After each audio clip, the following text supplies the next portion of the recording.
Good afternoon, YouTube. I'm in North Dayton, right along the banks of the Great Miami River where the Stillwater River branches out at. I just made a video of the construction site of the Helena Street Bridge. But anyway, that's not what this video is about. You know, the subject of, religious freedom is a very contentious or very pretentious subject right now in this country, and there's things I agree with on both sides of the aisle. The other day, on one of the social media sites, one of the local news stations, somebody left a comment, and of course this is just pure stupidity, about healthcare, that healthcare and morals that morals should not be associated with healthcare. Well, that is just pure frickin' stupidity. Because there are things in the healthcare, business that are morally objectable. But of course, by those liberal standards, I'd like to ask that person, what's next? Are we supposed to, try and mandate to a lawyer that's a woman that has a daughter? Well, you have to represent a frickin' pedophile or a child rapist in court. Try to say that to a lawyer, well, you don't have the right to refuse a case based on moral grounds, because that's basically the type of lunacy that we're headed down. So, these people that say, morals should be involved, these people don't have any morals at all. And chances are they're just as hypocritical as the people that they say, that shouldn't be doing it. But just imagine if you have a daughter, and if you're a lawyer that's, 10 to 15 years old, or whatever the age, and you, and if you object, and you object to taking that case of a child rapist or a pedophile, which you rightfully should, But of course, these damn liberals, they don't care about that. They want to rule with no standards or only their standards. So that tells you that kind of stupidity, that shoots down the argument. Because if there's anybody in their right mind that's going to watch this video that would like to tell me that you should be forced to represent, a pedophile or a child rapist, especially when you got young kids, especially a daughter, please have the guts to come out and show your face and stand out, because I guarantee you would have a problem with that too. But, this is an issue that unfortunately is very complex. There are many organizations, many religions, and many faiths, mainly Catholics, which I am one myself, Baptist, Methodist, and other religions and faiths, they're involved in the healthcare system and have their own hospitals and vice versa. And, they all, morally object to having to cover things like contraceptives and, euthanasia and things like that in their healthcare, which that is their right to. That people fail to understand, that is in the Constitution. Those organizations are protected, like their position or not.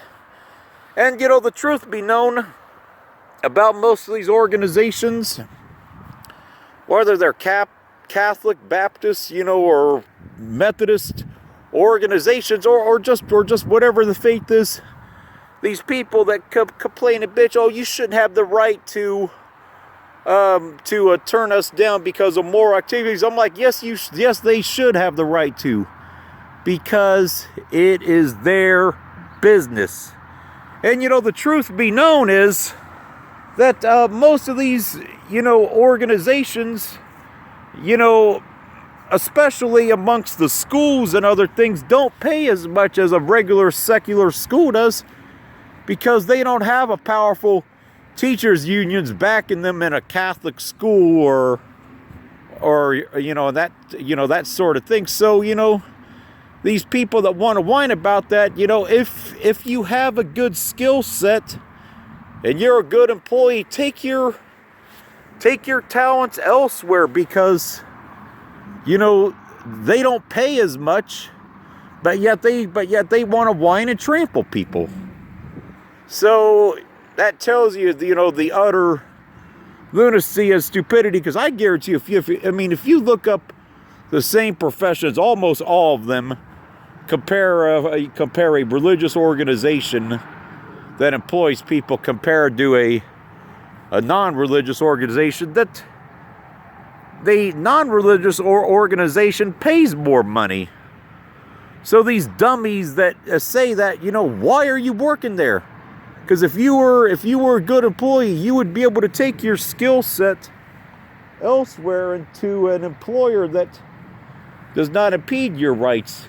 And, you know, this has been something that's been constitutionally protected for a long time in our country. And obviously our previous president, you know, Obama, you know, viciously attacked, you know, these organizations, Catholics, Baptists, Methodists, and all these other people that have, you know, businesses that are religiously associated, you know, for saying, oh, that you don't have the right to refuse to, you know, tell people you can't, you know, to tell people that, you know, that you have to ensure this and that, which is utter truth. And of course, Obama was a law-breaking piece of shit, because his health care law, which Trump is dismantling parts of it, I don't know what's going to happen with that whole thing all together.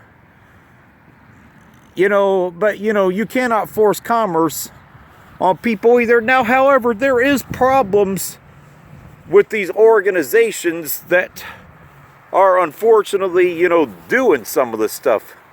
By no means am I saying Catholics, Baptists, Methodists, or whatever the religious organization, that they're totally innocent on this stuff, because they're not.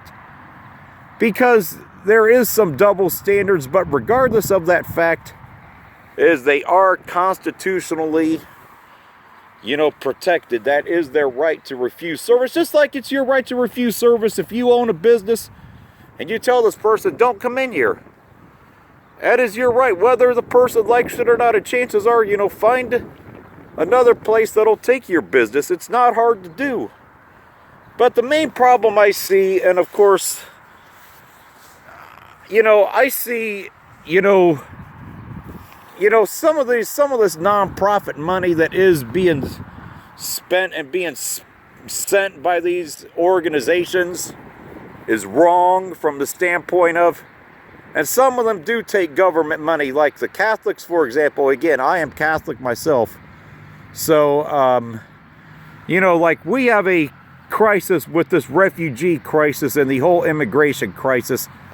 But yet you have Catholic services, Catholic social services, and various Catholic agencies that are taking government money too.